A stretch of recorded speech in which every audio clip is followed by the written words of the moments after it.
Hello, everyone. Welcome to Next Gen MD. Everybody's talking about the new food pyramid from the USDA.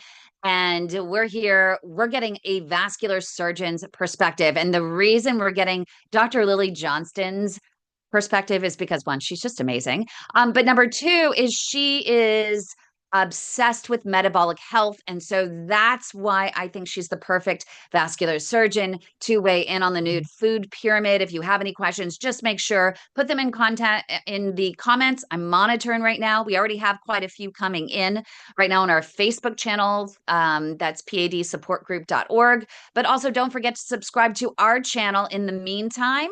It is youtube.com/the @ the way to my heart. And also, you got to check out Dr. Johnston's channel. She is awesome. Above and beyond the content that she is working with us on, she has some great stuff over at Lily Johnston MD. That's youtube.com/the @ Lily Johnston MD. So, with all of that, welcome, Dr. Johnston. Your first thoughts, just tell us, what do you think, just overall, the food pyramid? Give us a grade. Well, thanks for having me, Kim. It's so good to be back. And I am generally positive about the new food guidelines. I think this is a step in the right direction to emphasize whole foods and, to think about the general categories of what we eat and have a little less emphasis on the grains in particular. Yeah, that seems to be the consensus. We've talked to quite a few doctors over the past couple of weeks about it, a nurse practitioner who's a functional medicine practitioner, Dr. Michael Danziger, world-renowned diabetes reversal expert, and just over the weekend, a GI doctor, Dr. Zuhair Yassin out of South Bend, Indiana. And they all seem to give it anywhere between an A+, A, and A-. And the minus is because they're for Dr. Danziger, he was a little upset with the fact that the steak was up there front and center, and everyone's talking about the steak. And he says, well, I do agree that steak is a great protein, and I love that protein, there is a greater emphasis on it. He just wished that the designers of the pyramid would have just positioned the fish a little bit more prominently over the steak and the chicken. But steak and chicken, he says, grass-fed, grass-finished steak, make sure you have pasture-raised chicken. And that was basically his main complaint about it. Not sure what your thoughts. I completely agree with Dr. Danziger. I think whole sourced, the best you can afford protein is great. In some ways, actually, steak is a little safer than pork, chicken, or even some fish, only because the ruminants have 4 stomachs and they can detoxify some of the grains and some of the other things they eat. When we think about fish, we have a little bit of a quality problem in terms of what's been farmed and our intake of heavy metals and microplastics, which is not to say fish is not a great source and we should all be prioritizing it, but we have to be a little careful about the type of fish we're eating and where it comes from. Similarly, right, he mentioned the fact that, heritage or pasture-raised chicken is a little bit better than kind of the commercial farming, sort of Tyson level chicken, and pork is the same way. If you are feeding chickens or pigs very low quality feed, then we have a higher risk of some oxidized fats and other things that show up in the chicken and the pork. But all that to say, whole food protein sources, including plant-based sources for the right patient, are a thing to emphasize. And I think overall that is a good place. Vegetables are also an okay thing to emphasize, and this is good. But what I'd like to come back to is that overall, these guidelines are for a healthy population. This is for people who do not have any chronic disease and want to know how to best target their nutrition to avoid getting a chronic disease. This is not intended to be a prescription, a therapeutic nutritional approach for people who have chronic disease, like, for example, type 2 diabetes, atherosclerosis, or cardiovascular disease, autoimmune disease, right? Those patients may need a different level of support and a different set of guidelines and recommendations. Wow. That is such a great point. And I think that's what the GI doctor was saying in our The Heart of Innovation episode this past weekend, is that you still, if you have a chronic illness, you do need to customize the diet in a way that's right for you. You can't just do a general guideline like that, because there are certain people that have autoimmune conditions that may require the start of a carnivore diet, and a then you have people with diabetes that literally need a specific type of diet. And then people with PAD who might have the MTHFR mutation that might have something different. So I love that you are making that very, very clear here. You're the first to actually state that. So I really, really do appreciate it. But it's a good um, basic framework to start with when you do go to a nutritionist, when you do go to a dietitian and you say, okay, this is the foundation now. And where do we go from here? How do we customize it for me? I think that's the other good point you bring up is the implementation of this is a little challenging. And one of the criticisms I have seen from some other creators online and other subject matter experts is that this pyramid does not exactly tell people how much of any particular thing to eat, right? So the previous My Plate or some other countries have gone back to a much more concrete visual representation to say, like, okay, whole food sources of protein are great, but like how much of the plate should that take up versus the vegetables versus rice and starches like potatoes or bread or things like that. And I think the implementation is challenging, and especially even the concept of healthy fats. Great. There are many sources that are represented graphically in the pyramid, but if you go into the nitty-gritty written details, that we still have a 10% cap on saturated fat as the recommendation, which is going to be tough if you are actually prioritizing some animal-based sources of protein. And if, for example, they also say that therapeutic carbohydrate reduction is an acceptable strategy for, again, a population with chronic disease who may require restriction or reduction in carbohydrates to manage, for example, type 2 diabetes. Well, if you're reducing carbohydrates, you're probably increasing fats, and sticking to the 10% saturated fat, quote unquote, recommendation is going to be tough. And the data that underlie that 10% restriction are not compelling. So there's a lot of angst, right? That we're recommending healthier fats, but we don't actually talk about exactly what those are. What about the saturated fats? What impact do those really have? Are we concerned? Are we not concerned? How do people implement this?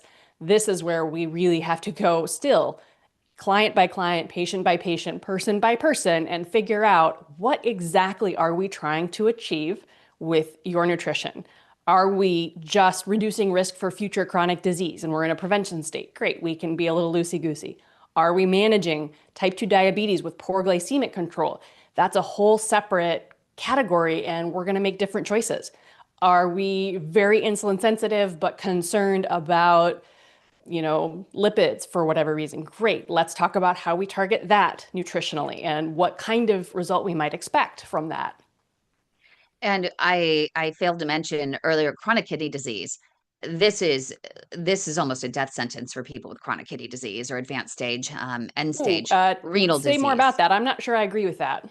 Really? Okay. So protein, we have so many patients with chronic kidney disease and ESRD where they have to limit their protein.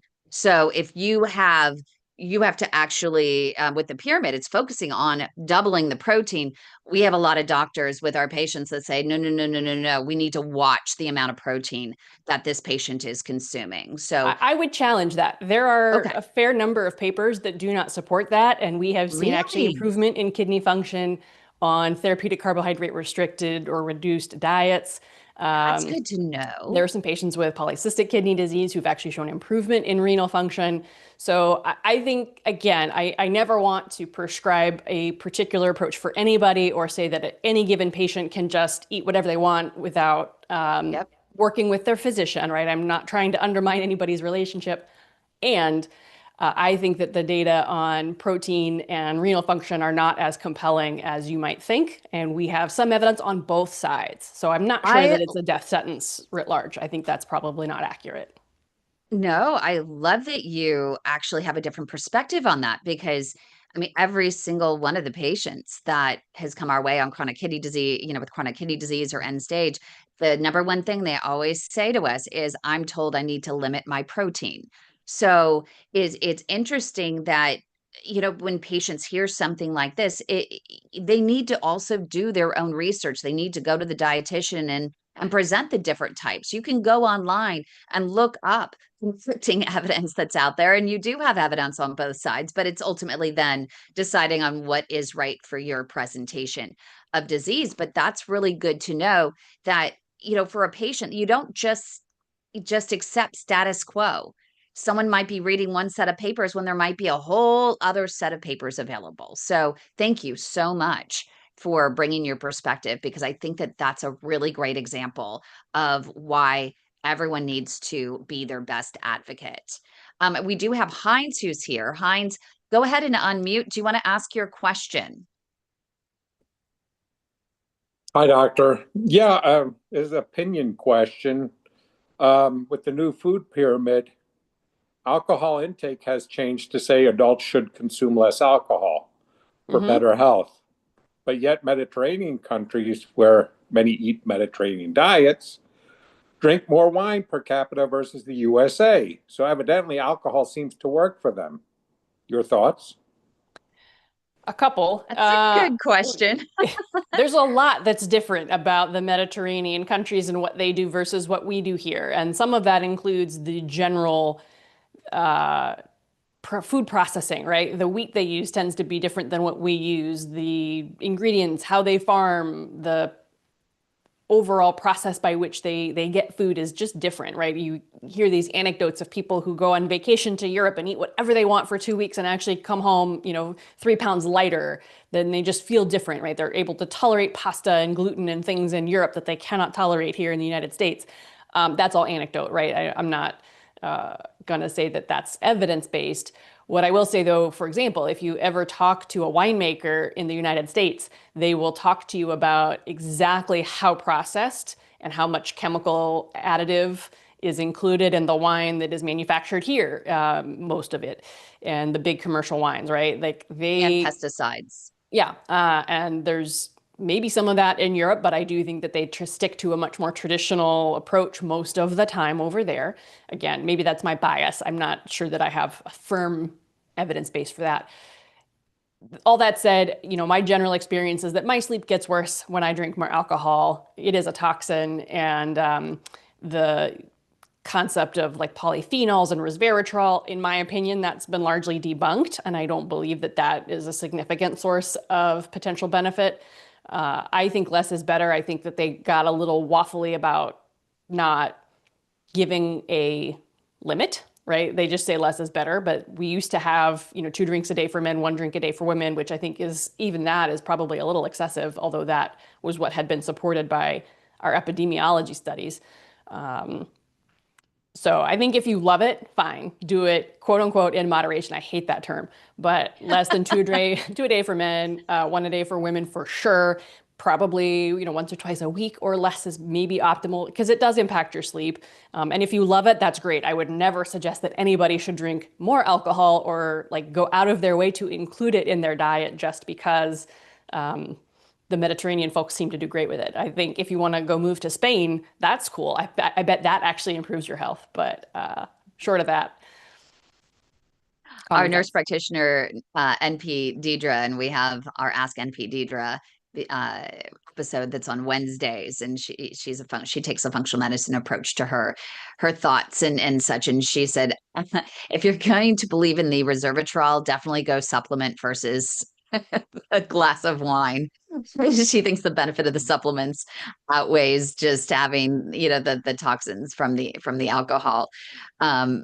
But we do have a question coming in from Diana, which goes to what you were talking about earlier, where we started the conversation. She wants to know, how should we interpret this pyramid for people who suffer from PAD? How would you redraw the food pyramid for PAD patients? And she gives the examples: cheese, canned foods, frozen vegetables are best at the top, question mark. Quality of the meats, fruits, vegetables. What do you think? I think we have to understand where the PAD came from. right? We're back to this root cause issue. If it came from diabetes, insulin resistance, metabolic syndrome, then I would redraw it to make the grains and starches even smaller, sugars eliminated, and really control that. And if we have a change in lipids, okay, fine. But the Virta Health group has shown us that, in fact, for those patients who come to any diagnosis of diabetes or cardiovascular disease with a root cause of insulin resistance, we actually improve cardiovascular markers with therapeutic carbohydrate reduction, right? This myth that LDL is going to skyrocket and go through the roof and be harmful, I don't buy that. It does happen in some patients, and we can monitor for that. We can address it if we have to. But overall, if the root cause driving the formation and progression of plaque is type 2 diabetes and insulin and glucose-related endothelial dysfunction, then let's target that with nutrition. That works really, really well, as Dr. Danziger has taught your audience, right? If it is inflammation related to visceral adiposity, fat around our organs, well then how do we approach nutrition for fat loss, right? What works for that? We have a couple of approaches. Doesn't matter to me exactly which one, but overall, we have to figure out how to reduce that visceral adiposity. I think that carbohydrate reduction works really well for about 90 to 95% of patients who want that. For the other 5 to 10%, we need a different strategy. That's great, no problem, we'll do it. But let's be very clear when we talk about the pyramid about what exactly we are trying to achieve. If it is just a lipid problem, we can talk about that. I think you and I talked last couple of episodes ago about the role of fiber and beta glucan and psyllium, for example, and reducing absorption in the GI tract. Yes, at that point, some reduction in saturated fat may reduce LDL-C, although it's never been shown to improve outcomes. We can talk about that. There are some things that can be done. We don't expect a huge movement in the needle on LDL-C alone. But if the price for reducing fats is more refined carbohydrates and our sugars go out of control, I'm not loving that. So we just need to be thoughtful about exactly what we are trying to treat with the diet. And it's great. We have Robert and Bambi, and we also have Dawn Marie, who's there watching along with about a dozen other people, which is great. But Dawn Marie had asked Dr. Danziger prior about trying to maintain a nutritious diet while taking Coumadin.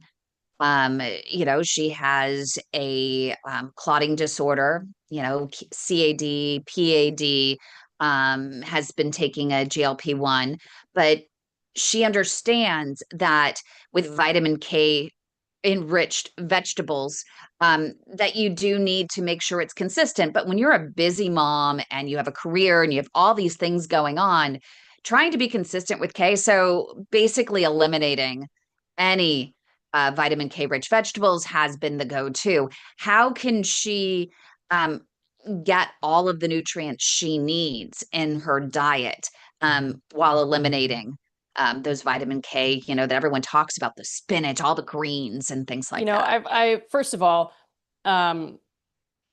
for patients who do not have an artificial valve, I always would ask the question, is Coumadin still the most appropriate medication? And for some patients, the answer will be yes.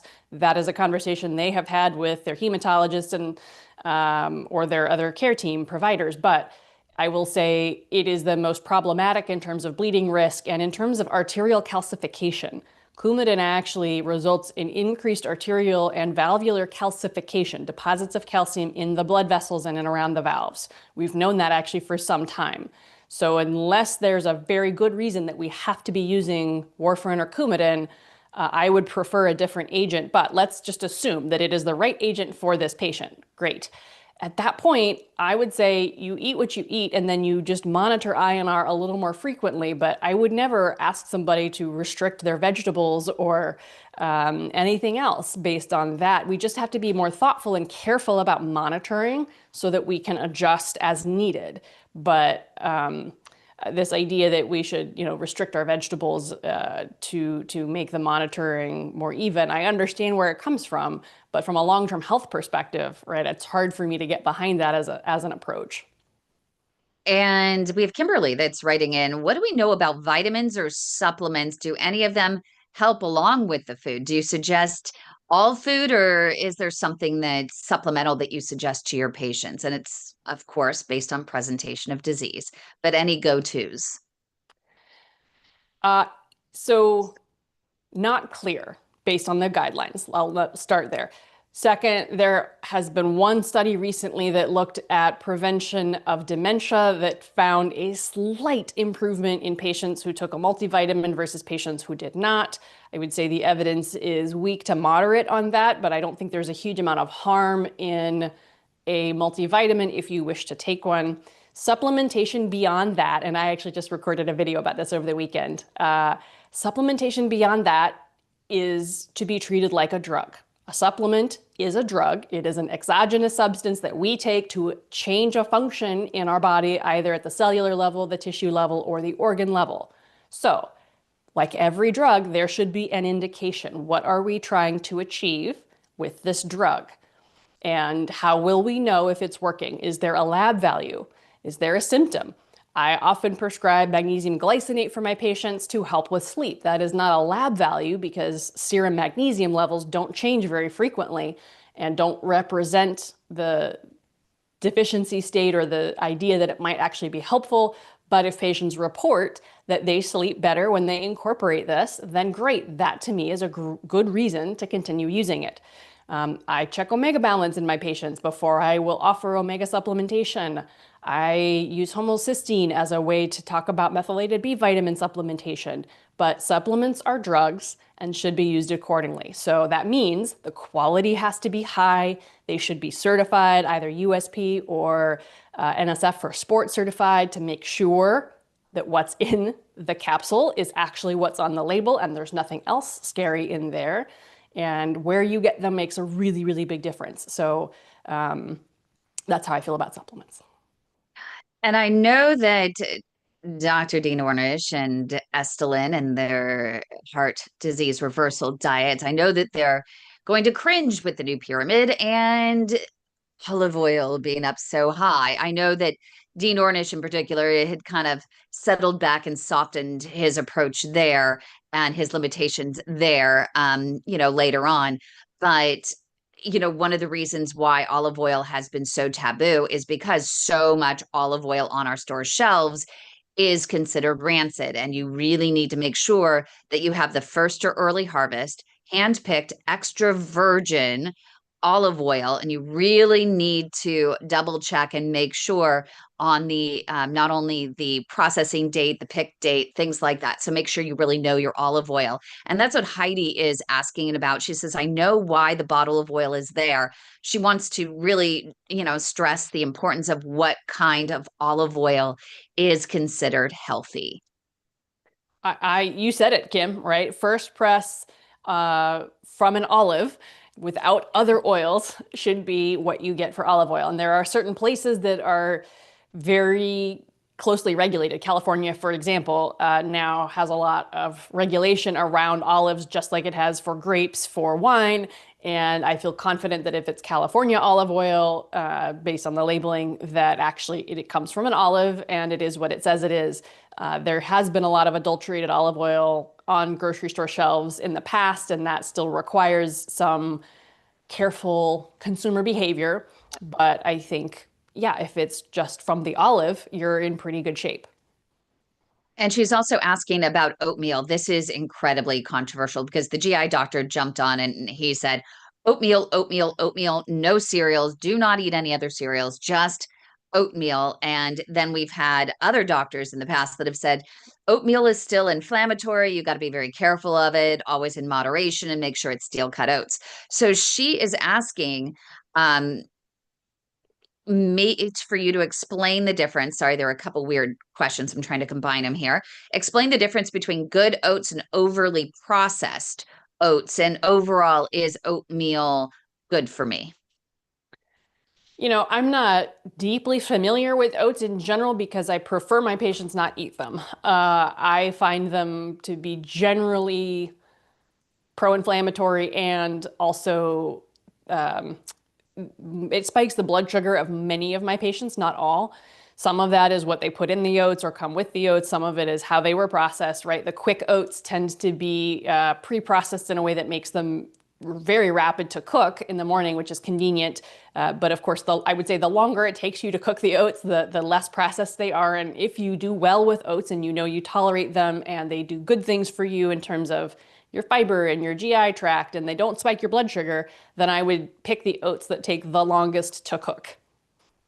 And it's interesting because, with my dad's dietitian, she was trying to get him off the Cheerios. And so I know, heart healthy. So she was like, okay, what can we do? He likes to have some sort of ritual in the morning, easy to go. So what she did was she told him he could have a few of the rolled oats, just a few, a little teaspoonful, a little bit more, a few teaspoonfuls of the steel cut oats.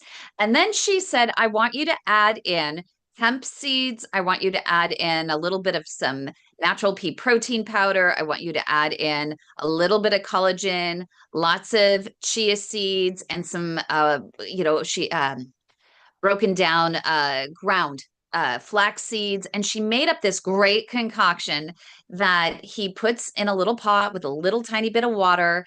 And he then adds blueberries and some strawberries and just a couple pieces of banana, and it makes for a great breakfast. So, and we make up these little packages for him just once a month, and they'll last him about, a month to get through. But it's really worked. His last PET scan, I mean, along with other things, the olive oil included, and some raw cacao, it was clear, no ischemia, and all of his stents are perfectly clean. So I don't know. It worked for him, and he has the MTHFR as well. I think that's a perfect example of tailoring a nutritional strategy for a particular patient. He obviously does great with that. And again, some of this is the quantity, right? And some of this is the quality, and some of this is the individual and just knowing how your own body responds to these things. And that is something that a pyramid, a plate, a graphical representation for the entire population will never tell you. And some of this is your own N=1 experiment, listening to your body, getting some data in terms of labs or finger stick, whatever it takes to help understand whether you personally do well with this or not. My best friend is a colorectal surgeon. She is of Southeast Asian descent, and she does very well with like minimally processed starches and legumes. I do not. And it has taken us a while to understand that it doesn't make her diet better than mine or mine better than hers. It just means that for each one of us, we all have our own microbiome, and we can tweak that a little, but we are kind of just different people, and that's fine. We just have to figure out what works for us. And we have Bambi, who says she puts all those seeds and stuff in blueberries and blackberries into her oatmeal. She actually just had oatmeal an hour ago, and it was steel cut. And let's see, I thought she had a question somewhere in this list of questions, and I don't see it, but I do see that Dawn Marie wanted me to follow up with you about Coumadin. What was the condition that you said happens with Coumadin, because she has an appointment with the heart doctor next week? We know that Coumadin increases the deposition of calcium in the blood vessels and in the heart valve. So, for the group of patients that for sure still does best with Coumadin have artificial heart valves and need to have a little bit thinner blood to make sure that they don't form clots on their mechanical valves. And then there are a subset of patients who have failed the oral anticoagulants like Xarelto or Eliquis, rivaroxaban, apixaban. Those are the generic names. And for those patients, they may go back to warfarin or Coumadin because they have had an event on one of those oral anticoagulants, or their insurance doesn't cover them, although that's becoming less and less common. I find most of my patients are able to get one or the other of the newer oral anticoagulant medications reasonably well covered through insurance. But those are safer, they don't require monitoring, and they don't require it because we don't have these big swings in our levels based on what we're eating. So for that reason, I think they're good. And for the reason that they don't increase deposition of calcium, I think that's also good. Yeah, I think maybe in Dawn's case, I think that they'd probably be debating and hard pressed to actually change the meds because, you know, when you have a patient that was unstable and then finally you got them stable, it's always difficult. But definitely, Dawn Marie, ask your doctor. That's really important. And Roxy says she's on a GLP-1. Curious how this all fits into her dietary restrictions along with her PAD diet. GLP-1s don't really change, in my mind, the backbone of a strong nutritional approach. What does matter, though, is if we are on GLP-1s and we are still active in a fat loss process, right? So if weight overall, and hopefully that's mostly fat mass, is decreasing, what we want to be sure is that we are supporting our muscle mass. And that's for two reasons. One, muscle is an endocrine organ. It disposes of blood sugar. We need that to help keep our glucose control in good check and make sure that we are using as much muscle as we can to help manage our glucose. The second reason, of course, is muscle is the longevity organ, right? It is what allows us to be functional as we age, prevent us from breaking a hip or a wrist and having sarcopenia, right? This is what allows us to keep living well into our later years, because nobody wants to be old and sit on a couch and be unable to get up and unable to travel and unable to play with their grandkids or their great grandkids, or like have to live in a certain place because you can't go upstairs anymore. What you want is to be able to enjoy life and do the things you want to do. What permits that? Muscle. So for patients on GLP-1 receptor agonists, we need to protect the muscle as best we can. And that means making sure that protein is the first priority in your nutrition, however you get your protein, and that resistance training is a fundamental part of your movement strategy. Those two things in combination will protect the muscle and prevent as much muscle loss as possible. Okay, so speaking of protein, we have a couple different perspectives on red meat. And I know you touched on it in the beginning, and you have said certain times, and we talked about grass-fed, grass-finished. The type of red meat is really key. But you also mentioned that the cows have a better way of processing and detoxing some of those grains, which is really important. So you have, on the one hand, on this side, you have Angeline, who is on the carnivore diet. She's working out for her. Her heart so far has been clear, even since being on it.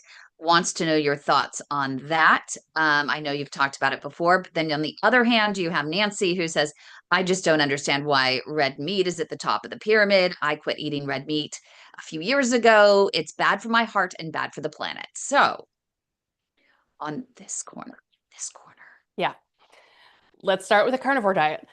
If this person is on that diet to support something in particular, be it inflammation, skin health, mental health, whatever the case may be, and it's working, that's amazing. Great. Keep doing it, because it probably treats something that does not get well treated by modern medications or even supplements. So all that is fine. If it is causing some change in biomarkers that are of concern, we can treat that. We can manage that. I don't expect anybody to develop heart disease rapidly. We've talked about the fact that atherosclerosis, the formation of plaque, happens over years to decades. So if you have a sudden increase in, for example, your ApoB, then no, I wouldn't expect that to cause any significant problems in a year or even 2 years. But if this is going to be your way of eating for the rest of your life, then let's just monitor that and figure out an approach that makes sense. There are going to be people, especially in the carnivore community, who are very opposed to anything that will lower ApoB, to which I say, let's monitor and see how that goes. We'll probably need imaging to keep an eye on the vessels over time. If you have plaque, you may continue to form plaque and have that progress regardless of your ApoB levels, and we need to figure out how to manage that. That doesn't mean we have to take you off your carnivore diet, but it may mean a different approach to dealing with any plaque that already exists. On the other side, I don't have any objection if you don't want to eat red meat.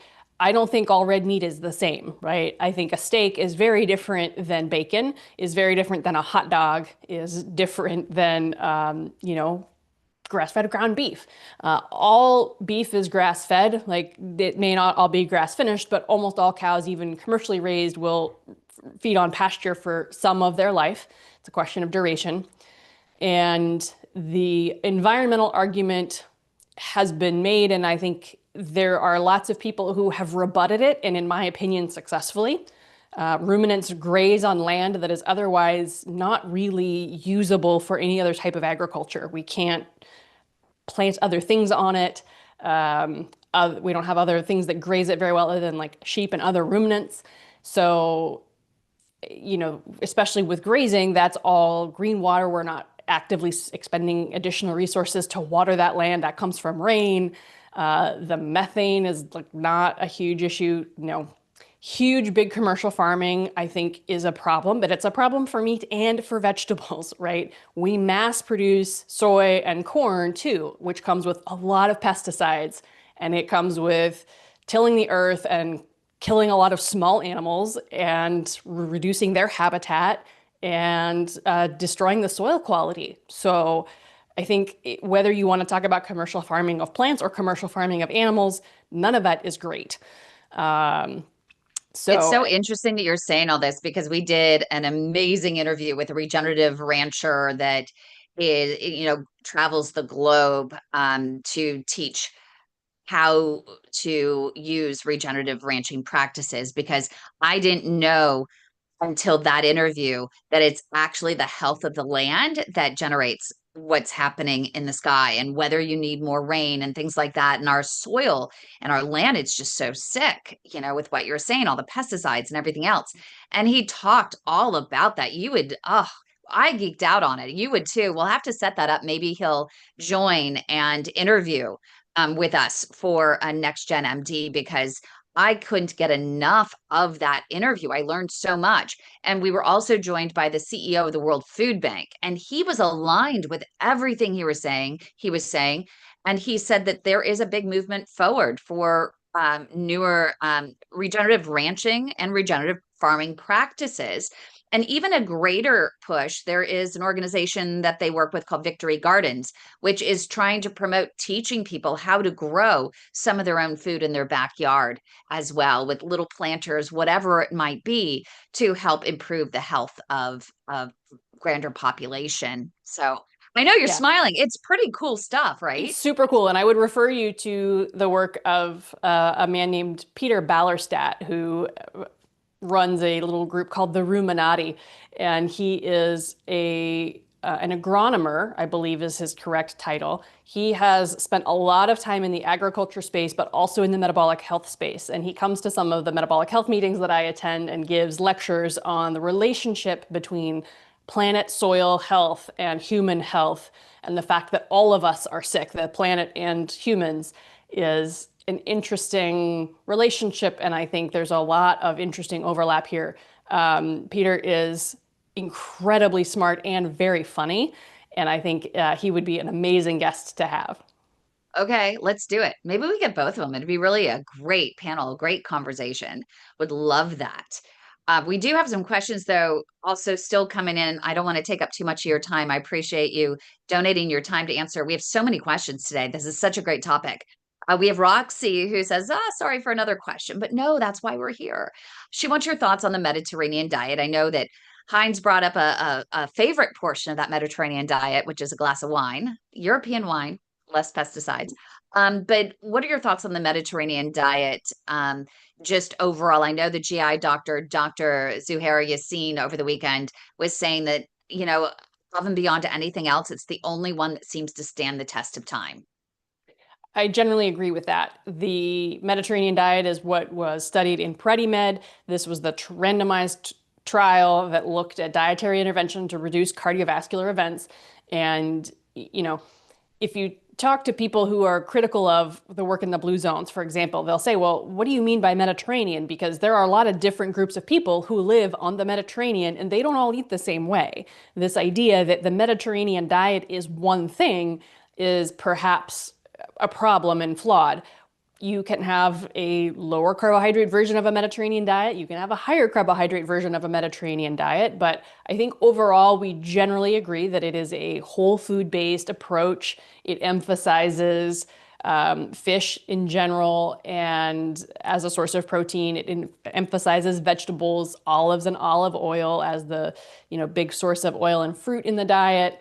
Nuts and seeds are also acceptable, and whole grains are kind of, again, a smaller part of it or bigger, depending on your philosophy. In my own approach personally, I tend to minimize or eliminate the grain portion of it. And I prefer to get my fiber from fruits and vegetables, mostly vegetables. But you can swing that a lot of different ways. And I agree that if you're going to label your nutrition one thing, Mediterranean will keep almost every doctor off your back. But I think there are many ways to do it. And again, you just have to be a little careful about what are you trying to achieve and how's that going, right? Making sure that you're following some kind of metric that allows you to monitor whether your nutritional strategy is working for you over time. It was interesting. I was at a conference, well, the JP Morgan conference here in San Francisco, which was amazing. And I ended up meeting the founder and CEO of a new company that's emerging where he's looking to allow people to test a lot of those nutrients on their own in a grander fashion. I know there are a lot of these home tests available, but they're not really that accurate. But he's trying to change that and include for different vitamins, and almost like you have an espresso machine that you do the blood, then you can put it into the sliver, and then you pick what you want, the vitamin D, the vitamin A, and you can get a more real time approach and results, right? So that you can, it's almost like the monitor, the glucose monitor, right? Yeah. Where you know what you should and shouldn't be eating, and you know how things affect your body. That would be kind of cool. Yeah. So we do have a question, though, coming in about the microbiome, page 2 of the guidelines. This is something that's new. They've focused on gut health, fermented foods. Talk a little bit about your thoughts on those, because we did have a question that came in that said, hey, how, when I have high blood pressure and they're trying to control it and I'm trying to minimize the salt, how can I align my diet to meet that part of it? Because I shouldn't be having fermented foods, or could I? Again, I hesitate to insert myself into anybody's conversation with their own doctors. 25% of the population with high blood pressure is salt sensitive. That means 75% of the population with hypertension is not salt sensitive. And if you reduced your processed foods, meaning things that come in a box or a bag that have a lot of added sodium, you will get yourself down to a pretty reasonable sodium level all by yourself without having to further restrict things like that. Now, most of the fermented foods in our food supply are going to be more processed because we don't usually make them ourselves. We usually are buying them. Insulin, in my opinion, is the driver of a lot of nutrition-related hypertension, and getting our insulin down, getting our glucose down helps with hypertension in a large number of patients. Okay, let's actually answer the question. I think fermented foods are a good approach for microbiome health. We are always going to have competing interests, right? What is our biggest priority with our food? Is it reducing carbohydrates? Is it improving our microbiome and working on those fermented foods? Is it reducing inflammation and avoiding foods that trigger an inflammatory response because we have leaky gut and need to heal our gut? What are we really going to do, and how are we going to prioritize? If our priority right now is sodium, then we may have to hold off on the fermented foods for a while and then get blood pressure to a good place and then test. Eat fermented foods for a week, check your blood pressure in the morning and in the evening and see, is it a problem for your blood pressure? Does it spike your blood pressure above and beyond where you were before you started it? Just run an experiment and see how your body reacts and tolerates it. I love that. I love how you emphasize just testing, watch, pay attention. And I think that's the most important part of any diet. And especially the final question that we have coming in, I think that you're going to say also you need to test things because different people, different presentations of disease, different approaches to what is on your plate. And this one wants to know, what should be the portions on my plate? What is the perfect plate with the new pyramid, in your opinion? We don't know. Are you trying to lose fat mass? Are you trying to treat type 2 diabetes? Are you metabolically well and just trying to avoid the development of chronic disease? If that's the case, then I would say, mostly protein and vegetables, right? I would say probably 2/3 vegetables, maybe a third protein. Depends on the protein source. Depends on how much of that is fat versus protein, right? Lean sources of protein are going to be different than higher fat sources of protein in terms of how much of your plate they make up and what the caloric load is. I don't really like focusing on calories, but if we are going to reduce fat mass, then we have to be a little cognizant of total intake, but there are ways to minimize hunger with that. Like, right, this is all a long conversation and a long answer to a simple question. I think the short answer is it really depends on what you are trying to achieve with your nutrition. We actually have another question coming in. Do you have a Everybody loves second? food. I mean, food's great. Okay. Let's talk. I love this. This is so great. Okay, so Bambi has another question here. She says she's vegan only because of health issues. Heart doctor told her no eggs. On the other hand, eggs are good for the brain. And I'm worried about my high cholesterol, which 225, which some of the groups out there say is not high. So eat plenty of eggs. I'm so confused. So I'm still eating my tofu scramble. Help. What's your opinion on eggs? It's a great question. Yeah, total cholesterol is a hard metric to work with because it could be fine or it could not be fine exactly depending on what your non-HDL cholesterol is, what your triglycerides are. Do we have an insulin resistance problem with a vegan way of eating that is almost by definition fairly carb heavy, which is okay, until we have insulin resistance, at which point we have to figure out what we can do to manage that. The general consensus is that for most people, eating eggs does not raise cholesterol. And I think especially for my patients who are pescatarian or vegan, it is a great way to try having a little bit more vitamin content and a little bit more fat content to absorb some of those vitamins. And if you're willing from a sort of moral perspective to eat eggs, I think they're a great source of nutrition and wellness for many of those patients. You can test. You can get some labs at your baseline. You can reincorporate eggs for 6 or 8 weeks and then test again if that's available to you. That's probably the cleanest way to monitor that and see what happens. But generally speaking, the evidence does not support limiting egg consumption just to manage non-HDL or ApoB cholesterol. Now we literally cracked open a big topic here because Douglas is now asking about all of those containers of you have the egg whites, then you have the egg yolks, and should I just eat the whole egg? There's one school of thought, you have one full egg and 2 egg whites. Like, what's the balance? It still continues to be confusing. Yeah, I mean, nature's pretty smart. Nature's pretty smart. I prefer whole eggs. If you need additional protein above and beyond what you're going to get from 2 or 3 eggs, then sure, you can add some additional egg whites. But I think if we're going to pay homage to the guidelines and eat real food, then let's eat real food and crack some eggs. Thanks so much, Doctor. We really appreciate you, Dr. Lily Johnston. Make sure like this video because we need more people to see this. You can't look at the headlines. You can't look, as a journalist myself, I know how a story is created at some of the biggest trades, on the planet. And us as reporters, we pick an angle and we find those experts that are going to support that particular angle, that particular bias, and then to fill out the article, we provide a healthy dose of skepticism. Find that one person with that one key point of criticism, slip it on in there, and then in the conclusion, we refute that criticism and go back to the main point and the thesis of the article. So be very careful when you're seeing these articles and these clickbait headlines, and really pick up the guidelines themselves and talk to your doctor about what they may mean for you and how to customize it for your presentation of disease. So very, very important.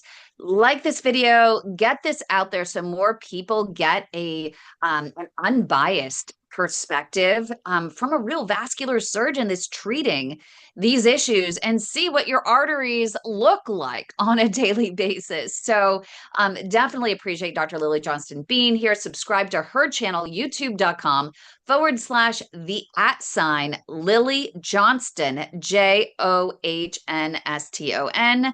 MD. Make sure to subscribe to her channel, subscribe to ours as well, youtube.com/the way to my heart. Everyone online is saying thank you. Bambi says, crack some eggs. I definitely miss them. Vegan for 7 years, and I am going to crack open those eggs. So let us know how it goes, Bambi. I'm excited for you. Me too. Thank you so much. Appreciate you being here. And I can't wait to see you again next week. Don't know what topic we're going to cover, but always a surprise. Unless you have something that is burning a hole in your brain, you're like, I need to talk about this. No, this was great. And, let's see what your audience wants to talk about. I appreciate the idea that I am unbiased. It's not true. We all have bias, and there will be people very well informed who disagree with me. It's okay. Open conversation, disagreement, different perspectives is how we move the needle. Yeah, put those comments. Let us know what you think. And also let us know what you want more of, what other things that you want Dr. Lily Johnston to talk